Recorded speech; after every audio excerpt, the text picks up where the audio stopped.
নমস্কার, জ্যোতির্ময়ী দেবশ্রী।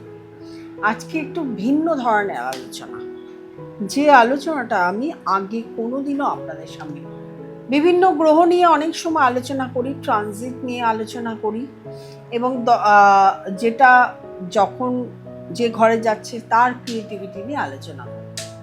আজকে আলোচনা করব শুক্র গ্রহ করে। আগে জানতে হবে শুক্রকে। দৈত্যাচার্য শুক্র অসুরদের দেবতা। শুক্রর ক্রিয়েটিভিটি দেয়, শুক্র সৌন্দর্য দেয়, শুক্র আপনাদেরকে দেবে সম্পদ, শুক্র দেয় আকর্ষণ ক্ষমতা, শুক্র দেয় বাক্য, শুক্র দেয় প্রচুর সম্পত্তি, শুক্র দেয় অর্থ এবং রোমান্টিকতা। সমস্ত কিছু কিন্তু শুক্র দেয়, ক্রিয়েটিভিটি দেয়। কলাকুশলীরা যারা অভিনয় করে তারা, বা যারা আঁকে, যারা নৃত্য করে, বিভিন্ন ধরনের যে অ্যাক্টিভিটিগুলো আছে, ক্রিয়েটিভিটি, নতুন কিছু উদ্ভাবন, তা কিন্তু শুক্র দেয়। সেই শুক্র আমরা জানি সবসময় যে ঘরে বসে থাকে তার ঠিক সপ্তম ঘরে দৃষ্টি দেয়। যে ঘরে বসে থাকে তার তো একটা অ্যাক্টিভিটিস আছে, যে ঘরে যেভাবে বসে থাকে তার একটা অ্যাক্টিভিটিস আছে, কিন্তু যে ঘরে দৃষ্টি দিচ্ছে তারও কিন্তু অ্যাক্টিভিটিস আছে, সেইটা নিয়ে কিন্তু আলোচনা। দুটোই বলবো, যে ঘরে বসে থাকে তার অ্যাক্টিভিটিস দিই, যে ঘরে দৃষ্টি দিচ্ছে অর্থাৎ একদম সরাসরি সপ্তম ঘরে দৃষ্টি দিচ্ছে তার অ্যাক্টিভিটিস দিয়ে হয়তো একটু বড় হবে, কিন্তু আপনাদের শুনতে ভালো লাগে। প্রথমত লগ্নে যখন শুক্র বসে থাকে সপ্তম ঘরে দৃষ্টি দেয়। সপ্তম ঘরকে আমরা কি দেখি? সপ্তম ঘরকে আমরা দেখি যে হাজব্যান্ড ওয়াইফের রিলেশন, সেখানে কিন্তু খুব রোমান্টিক রিলেশন হয়। তার সঙ্গে কি দেখি? হাজব্যান্ড বা ওয়াইফ খুব লাক্সারিয়াস হয় এবং ব্যবসা বাণিজ্য সমস্ত কিছু ফুলে ফেয়ে ওঠে এবং সম্পদ হয়, সম্পত্তি হয় এবং বিলাসিতা করে। এইবারে যে ঘরে বসে আছে সেই ঘরে কি হয়? সেই ঘরের যে পার্সন, সে খুব ক্রিয়েটিভিটি হয়, সে খুব সুন্দর হয় এবং সে খুব নিজেকে সাজিয়ে গুছিয়ে রাখতে ভালোবাসে, সে খুব বিলাসিতা করতে ভালোবাসে। সেকেন্ড হাউসে যখন শুক্র বসে থাকে দৃষ্টি দিচ্ছে কোথায়? ঠিক তার অষ্টম ঘরে। অষ্টম ঘরকে আমরা রোগ, ভোগ এবং পার্থিব সুখ, আধ্যাত্মিক দিক, এগুলো কিন্তু দেখি। যখন অষ্টম ঘরে দৃষ্টি দিচ্ছে তখন কিন্তু তার আধ্যাত্মিকতার একটা উন্মেষ ঘটবে এবং তার সঙ্গে খুব রহস্যজনক, খুব খুব খুব নিখুঁতভাবে সে চেষ্টা করবে এই জায়গাটাকে জানার, শোনার। যদিও সে গবেষণার ক্ষেত্রে দেখা যাবে সে খুব সুন্দর গবেষণা করবে, রহস্যবিদ্যা বা গবেষণা বিদ্যায় কিন্তু তার একটা বিশাল মানে ক্রিয়েটিভিটি থাকবে।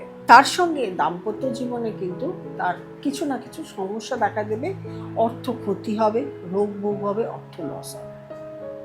এবারে যেখানে বসে আছে শুক্র, সেই শুক্র দ্বিতীয় ঘরে বসে আছে। দ্বিতীয় ঘরে বসে থাকলে কি হবে? তার বাক শক্তি ভালো থাকবে, সে আকর্ষণীয় হবে, তার কথাবার্তা লোকে মন দিয়ে শুনবে, সে সুন্দর কথাবার্তা বলবে, সে বিলাসিতা করবে এবং তার মানে দেখতেও যেমন সুন্দর হবে, সঙ্গে সঙ্গে তার স্বভাবও খুব ভালো হবে। থার্ড হাউস, তৃতীয় ঘরে যখন শুক্র থাকবে তখন সে সরাসরি দৃষ্টি দিচ্ছে নবম ঘরে। নবম ঘর হলো আমাদের ভাগ্যের ঘর, গুরুর ঘর। সুতরাং নবম ঘরে যখন দৃষ্টি দিচ্ছে তখন সে তার ভাগ্যের রাস্তা খুলে যাবে। ভাগ্য প্রসন্ন হওয়ার সঙ্গে সঙ্গে তার গুরু, তিনি যার শিষ্য বা যেখানে দীক্ষা নেবে, সে গুরুর প্রতি প্রচুর আস্থা, খুব ভালোবাসা, ভক্তি, নিষ্ঠা, অর্থাৎ গুরু যদি না থাকে তাহলে ঈশ্বরের প্রতি ভক্তি, নিষ্ঠা, ভালোবাসা, এগুলো সমস্ত কিছু থাকবে। এবার তৃতীয় ঘর, থার্ড হাউসে যে বসে আছে, সেটা থেকে কি দেখব?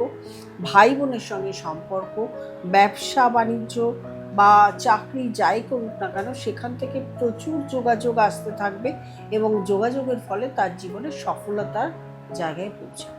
চতুর্থ ঘরে শুক্র কোথায় দৃষ্টি দিচ্ছে? একদম সরাসরি দশম ঘরে। দশম ঘর থেকে আমরা কি দেখি? কর্মক্ষেত্র, অর্থাৎ কর্মক্ষেত্রে সফলতা আসবে, কর্মক্ষেত্রে তার অর্থ সে রোজগার করবে, সে যে কোনো উপায়, অর্থাৎ তার দেখা যাবে যে দু হাতে রোজগার করছে, শুক্র তাকে বিলাসিতা করাচ্ছে, সে বিভিন্ন জায়গায় ভ্রমণ করতে ভালোবাসছে, অথবা কর্মক্ষেত্রেই তার হবে ভ্রমণ, অর্থাৎ এক এক সময় এক এক জায়গায় গিয়ে ভ্রমণ করছে।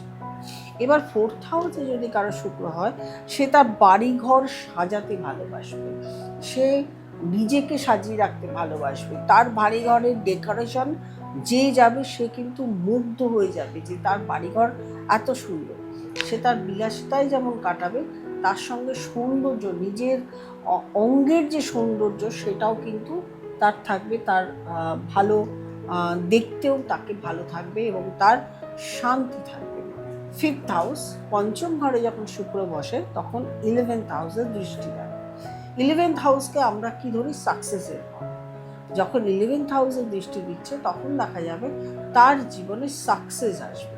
সাকসেসটা কিভাবে আসবে? ঠিক 5th হাউসের কথা আমি ঘরের কথা পরে বলছি। সাকসেস তো আসবেই, তার সঙ্গে প্রচুর সম্পত্তি, অর্থ, ব্যাংক ব্যালেন্স সে সৃষ্টি করবে। এবার সাকসেসটা কিভাবে আসবে সেটা হচ্ছে 5th হাউসে শুক্র বসে আছে। 5th হাউসে যখন শুক্র বসে থাকবে, তার ইনটিউশন, তার ক্রিয়েটিভিটি, সেটা দিয়ে সে সাকসেস আনবে। তার এত সুন্দর অভিনয় করবে, এত সুন্দর নাটক করবে, এত সুন্দর ক্রিয়েটিভিটি হবে, সে তার সেইটাকে প্রয়োগ করে, সেটার উন্মেষ করে, সেটা সবার সামনে মেলে ধরে কিন্তু তার সাকসেসটা আসবে। 6th হাউসে যখন শুক্র বসে থাকে, 6th হাউস থেকে আমরা একদম সোজা শুক্র দৃষ্টি দেবে 12th হাউসে, এবং 12th হাউসে যখন দৃষ্টি দিচ্ছে তখন 12th হাউসে কী হবে? সে ভীষণভাবে শরীর চর্চা করবে, নিজের শরীরকে কিভাবে ভালো রাখা যায় চর্চা করবে, বিলাসিতায় কাটাবে, জামা কাপড়, খাওয়া দাওয়া, ঘোরা ফেরা, বিভিন্ন দিক থেকে বিলাসিতায় তার অর্থ খরচা হয়ে যায়। এবং 6th হাউসে বসে শুক্র কী করবে? তাকে রোগ ভোগ, বিভিন্ন উপায়ে টাকা খরচা, তার শত্রুতা, সমস্ত কিছু তার ক্ষেত্রে সৃষ্টি করবে। 7th হাউস, আমরা তো এতক্ষণ বলে এসেছি যা যা ঘরে, যখনই আবার 7th হাউসে শুক্র বসবে তখন সেই লগ্নে দৃষ্টি দিচ্ছে। লগ্ন থেকে কিন্তু আমরা বলা শুরু করেছিলাম, যখন 7th হাউসে শুক্র বসে থাকবে, লগ্নে দৃষ্টি দিচ্ছে, তার যে হাজবেন্ড বা ওয়াইফ হবে সে খুব শৌখিন হবে, তার রুচি থাকবে আলাদা, সে রুচিসম্মত খাওয়া দাওয়া, রুচিসম্মত জামা কাপড় পরা, রুচিসম্মত পোশাক আশাক পরা, সমস্ত কিছু রুচিসম্মত হবে এবং তার সঙ্গে সে অর্থবান। 8th হাউস, কারণ আমি আগে এগুলো বলে নিয়েছি 8th হাউসে দৃষ্টি দিলে কি হয় সেটা। এবার 8th হাউস থেকে দৃষ্টি পড়ছে কোথায়? 2nd house. যখন 8th হাউসে বসে আছে সেই সময় কিন্তু তার আধ্যাত্মিকতার একটা পরিচয় সে দেবে, রহস্যবিদ্যা, গুহ্যবিদ্যা এগুলো তার থাকবে। তার সঙ্গে 2nd হাউসে তার বাকশক্তি আসবে। সে কিন্তু বাকশক্তি থাকলেও সে কিন্তু ভীষণভাবে মানে মার্কেটিং লাইনে যে জব, যে কথাবার্তা, আকর্ষণীয় কথাবার্তা বলবে, তার প্রতি লোকে আকৃষ্ট হবে এবং অনেক সময় দেখা যাবে সেই ক্ষেত্রে সে সাকসেস এসে যাচ্ছে। এবং 2nd হাউস থেকে ধনাগম, প্রচুর অর্থ তারা রোজগার করবে, প্রচুর টাকার ব্যাংক ব্যালেন্স হবে। তবে সর্বক্ষেত্রে নয়, যতগুলো আমি বলছি তাদের শুক্রকে ভালো থাকতে হবে, তাহলেই কিন্তু হবে। 9th হাউস থেকে দৃষ্টি দিচ্ছে ঠিক 3rd হাউসে। 3rd হাউসে যখন দৃষ্টি দিচ্ছে তখন তার যোগাযোগ বেড়ে যাবে, প্রচুর জায়গার যোগাযোগ আসবে, ব্যবসার ক্ষেত্রে প্রচুর যোগাযোগ আসবে, ভাই বোনের সঙ্গে সৎ ব্যবহার হবে। আর যখন 9th হাউসে বসে আছে তখন তার একজন ভালো গুরু তাকে নির্দিষ্ট পথে, সুপথে পরিচালনা করবে এবং ঈশ্বরের প্রতি ভক্তি নিষ্ঠা থাকবে, আধ্যাত্মিক লাইনেও যেতে পারে। 10th হাউস থেকে যখন দৃষ্টি দিচ্ছে 4th হাউসে, গল্পটা একই মনে হলো, যেহেতু দৃষ্টি এক আর যেখানে বসে আছে সেখানে কিন্তু আরেকটা। যখন 4th হাউসে দৃষ্টি দিচ্ছে তখন দেখা যাবে যে গৃহে সাজসজ্জা, গৃহের আসবাবপত্র এগুলোতে খরচা হয়ে যাচ্ছে। যার এটা 4th হাউসে, সে মাঝে মাঝেই তার গৃহের সাজসজ্জা চেঞ্জ করবে, একসঙ্গে অনেক দিন তার সেই সাজসজ্জা পছন্দ হবে না, যার জন্য তার অর্থক্ষতি হবে, প্রচুর লোকসান করে যাবে, অর্থ তাতেই ব্যয় হবে। তার গৃহকে কিভাবে সুন্দর রাখা যায় সেটাই সে চেষ্টা করবে। আর যখন রাশিতে বসে আছে তখন কি হবে, রাশিতে বসে থাকলে সে কিন্তু ভীষণভাবে লোকের প্রতি একটা আস্থা থাকবে, বিশ্বাস থাকবে এবং কর্মজগতে নিজেকে প্রতিষ্ঠিত করে তোলার চেষ্টা করবে। 11th হাউসে যখন শুক্র বসে আছে তখন দৃষ্টি দিচ্ছে 5th হাউসে যখন দৃষ্টি দিচ্ছে তার তখন দেখা যাবে তার প্রেম সাকসেস হতে চলেছে এবং একাধিক প্রেম, অনেক ক্ষেত্রে দেখা যায় যে সিঙ্গেল হয় না, একাধিক প্রেম হয়, সিলেকশন ভুল হয়, কাকে সিলেকশন করবে সেটা থাকে না, ব্যক্তিটি ভীষণ রোমান্টিক হয় এবং তার ক্ষেত্রেও কিন্তু ক্রিয়েটিভিটি প্রচুর পরিমাণে থাকে, সে নতুন নতুন জিনিস সৃষ্টি করা পছন্দ করে। আর যখন 11th হাউসে শুক্র বসে আছে সেই ব্যক্তিটি সাকসেসের পথে সবসময় দৌড়ায় এবং নিজেকে সাকসেস করার জন্য যা যা করার সমস্তটুকু করে, এইভাবে সে সম্পদ অর্থ বাড়ায়। 12th হাউসে যখন শুক্র বসে থাকে 6th হাউসে দৃষ্টি দেয়, 6th হাউসে দৃষ্টি দিয়ে তাকে রোগ, ভোগ, মানসিক অশান্তি, শত্রুতা, বিভিন্ন দিক থেকে তার ক্ষতির সম্ভাবনা থাকে। আর 12th হাউসে বসে সে তার শরীরকে নিয়ে চিন্তা করে, তার শরীরের ট্রিটমেন্ট, তার শরীরকে সুন্দর করার জন্য আজকাল যেমন বিভিন্ন টাইপ আমরা দেখে গেছি, বোটক্স হয়, এটা হয়, ওটা হয়, মুখের ফেসের গঠন পাল্টে ফেলে, নাক পাল্টে ফেলে, গাল, চিবুক এগুলো পাল্টে ফেলে, এগুলো কিন্তু 12th হাউসে শুক্র। তার মানে নিজেকে সুন্দর করার জন্য প্রচুর পরিমাণে খরচা করে। শুক্রের অ্যাক্টিভিটিগুলো আমাদেরকেও কিন্তু প্রত্যেককে জানা দরকার। কার ঘরে কি শুক্র বসে আছে জানান, আমি তার অ্যাক্টিভিটিগুলো আমিও বুঝে যাব, চেষ্টা হলে আমিও উত্তর দেবো।